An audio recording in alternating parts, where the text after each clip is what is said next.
बहुत समय पहले सत्यपुर नाम के राज्य में राजा धर्मपाल का शासन था। राजा न्यायप्रिय और दानी थे। दूर दूर से लोग उनकी उदारता की चर्चा करते थे। लेकिन उनकी एक अनोखी शर्त थी। जो भी उनसे सहायता मांगने आता, पहले उसे राजा के एक प्रश्न का उत्तर देना पड़ता।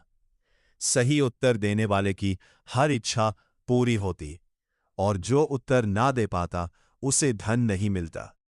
एक दिन एक थका-मादा साधु राज दरबार पहुंचा। महाराज, मैं कई दिनों से यात्रा कर रहा हूं। रास्ते में मेरा सारा सामान चोरी हो गया। कृपया मेरी सहायता कीजिए। राजा मुस्कुराए और बोले, अवश्य, लेकिन पहले मेरे प्रश्न का उत्तर दो। बताओ, इस संसार में सबसे तेज दौड़ने वाली दो चीजें कौन सी हैं? साधु बहुत देर तक सोचता रहा, फिर बोला, महाराज, मैं उत्तर नहीं दे पाया। राजा ने कहा, उत्तर है समय और विचार। दोनों पल भर में कहीं भी पहुंच जाते हैं। राजा ने धन तो नहीं दिया, लेकिन साधु को महल में भोजन और रात्रि विश्राम का स्थान दे दिया।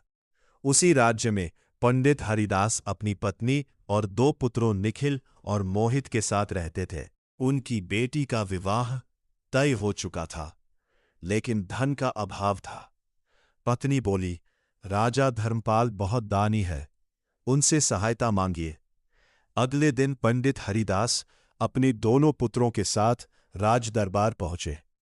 राजा बोले, पंडित जी, आपको सहायता अवश्य मिलेगी, लेकिन पहले 3 परीक्षाएं होंगी।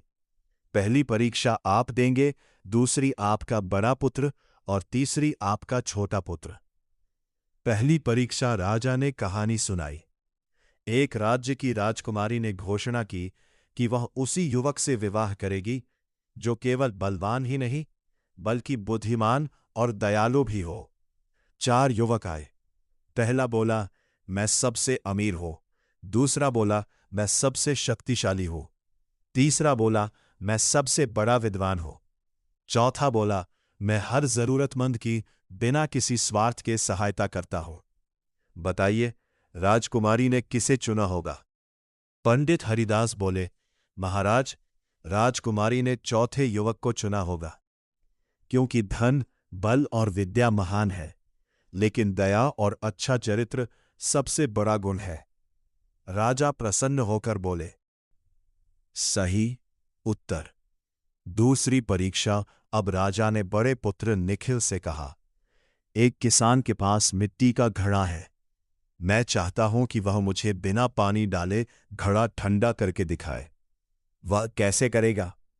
निखिल मुस्कुराया और बोला, महाराज, किसान घड़े को गीले कपड़े में लपेटकर हवा वाली जगह रख देगा। कपड़े का पानी सूखते समय घड़े की गर्मी भी साथ ले जाएगा और घड़ा ठंडा हो जाएगा। राजा बोले, बहुत सुंदर उत्तर। तीसरी परीक्षा। अब छोटे पुत्र मोहित की बारी आई। राजा बोले, मुझे ऐसा व्यक्ति लाकर दिखाओ जिसने कभी किसी से लड़ाई भी ना की हो और कभी किसी से दोस्ती भी ना की हो। शाम तक मोहित एक छोटे बच्चे को लेकर आया। राजा ने पूछा, ये कौन है? मोहित बोला, महाराज, ये अभी कुछ ही दिनों का शिशु है। इसने अभी तक किसी से झगड़ा भी नहीं किया और किसी से दोस्ती भी ना की। राजा हंस पड़े और बोले, अद्भुत, तुम्हारी बुद्धि ने मुझे प्रसन्न कर दिया। राजा धर्मपाल ने कहा, पंडित हरिदास, आपकी बुद्धिमत्ता और आपके पुत्रों की सूझबूझ देखकर मैं अत्यंत प्रसन्न हूं। आपकी बेटी का पूरा विवाह व्यय मैं स्वयं उठाता हूं। की जय के नारों से गूंज उठा।